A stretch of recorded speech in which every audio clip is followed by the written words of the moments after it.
Not so good for your side. Those were my two best teams. I guess I'll have to send more. Save the fuel. Coming for you. We just took in an action film, sort of a throwback, if you will, a reimagining of The Mechanic.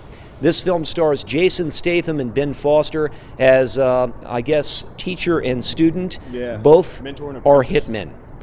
This movie is really about two mentor relationships between hitmen. So you've got Donald Sutherland playing kind of a familiar role to him at this point. He brought Jason Statham into this profession once upon a time. Now he's a little bit old. He's broken some rules, and Jason Statham has to end up dealing with him a little bit. And so Ben Foster plays Donald Sutherland's son, who wants to become a hitman. So Statham takes him under his wing.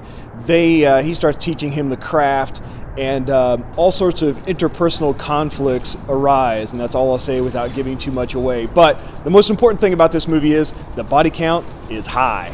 Well, yes, there is quite a body count in this film. It seems like there's a lot of dead bodies. They are dead when we meet them. Right. I mean, the opening sequence is pretty intelligent, and then after that, the movie gets more and more dim-witted. But, that's something that we would expect in a movie called The Mechanic, don't you think? Yeah, that's kind of, from a critical standpoint, that's the most disappointing thing. You're right. The opening kill is clever, and then it just gets less and less so as the movie goes on. There's a nice try for cleverness at the end, but I think it kind of misses. Maybe one twist too many.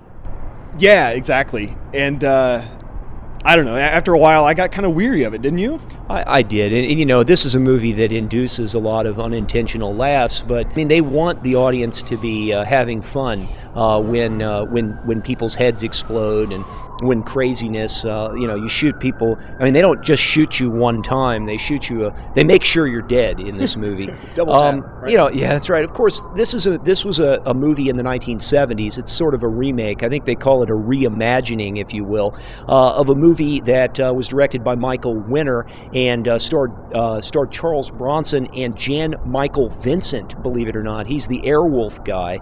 And back then I remember it fondly. Michael Winner and Charles Bronson worked together and in many times. They did The Stone Killer, and they also did Death Wish and sort of the Death Wish 2. Well, let's compare stars a little bit here. Jason Statham, Ben Foster, Donald Sutherland, all guys who are fun to watch. Right. Would you have cared about this movie if it weren't for those three guys? Well, and it's interesting you mentioned that because in the Michael Winner film, it was Keenan Wynn who played the father. So, it's definitely an homage in a way by using Sutherland. Ben Foster's on his way up. There's no question about it. He was in obviously he was in television. He was in 6 Feet Under.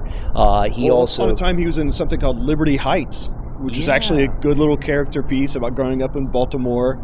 And so I remember him when he was a teenager, basically, and now he's grown up on screen. He no can doubt. be a rather scary little guy, can't he? He really can. He was in the X-Men films. He also was in a movie that I kind of liked. It was a science fiction film called Pandorum. Of course, a lot of people would say he came into his own in that Woody Harrelson film that's called The Messenger. Okay. That was made in 2009. But I like him so much that I can kind of look beyond this movie. This is not a great movie. It's not really a very good film, but I see why he would do something like this to further his career, I think. Yeah, actors at a certain point had to kind of develop a niche, and it kind of makes sense for him. This falls very neatly into the Jason Statham niche. This is what you expect from him, and I think the real story of the movie is this is CBS Films looking for profit. Easy money. The movie got kind of more and more outlandish as the story continued. Absolutely. Some of the, it focuses very much on the way that they kill people, and it really focuses on those assassinations, but very differently than something like The American, which underplayed it to the point that some people hated it. Oh, exactly right. I appreciated that movie greatly. I don't know that I was entertained by The American. Well, and that's exactly what they're going for in this movie. We're focusing on the kills, but they want you to sort of thrill at the kills and not be thoughtful about it whatsoever. It's a very broad action piece that could have a good weekend. And of course, Jason Statham, we have to talk about him. He's the guy who, I mean, did you see Crank 2 High Voltage? No, I didn't. Sorry. All I can say is, oh my God, that movie was so outrageous and over the top that you had to give it something for effort. This movie doesn't go completely crazy, but it does run off the rails in the third act, I think. Absolutely. Oddly enough, you and I were talking about Repo Men before we watched this one tonight, and I reminded me of it. Well, and I give Repo Men credit because they just went ahead and went for it. They has one of the most outrageous scenes I've ever seen in a movie, and so even though it wasn't a good movie, I give them credit for really trying. I agree. But this one doesn't really. No. Yeah, they want to have it both ways. Those who are fans of the original film sort of know how the storyline is going to end up, so they stay to that tried and true formula that was in the original mechanic. But I think that they needed to do more, and unfortunately, I don't think the script is smart enough to really make it. So I guess the ultimate question. Okay, did you get your fix from the mechanic? No, it's a rental when you want to get some aggression out. Would you say the same? Or? You know what? I'm going to say I didn't get my fix from it, but again, I'm not saying that I hated the movie. Yeah. I just hated the fact that they had to, go completely crazy in the third act instead of giving us something that was a little more intelligent. And I want to give a personal shout out here because I wrote a book a couple of years ago called The Taster, and it was about hitmen. And I strayed away from all of these conventions that they prey upon in this movie, guns and that kind of thing, I threw away. There is a movie about the art of the hitman.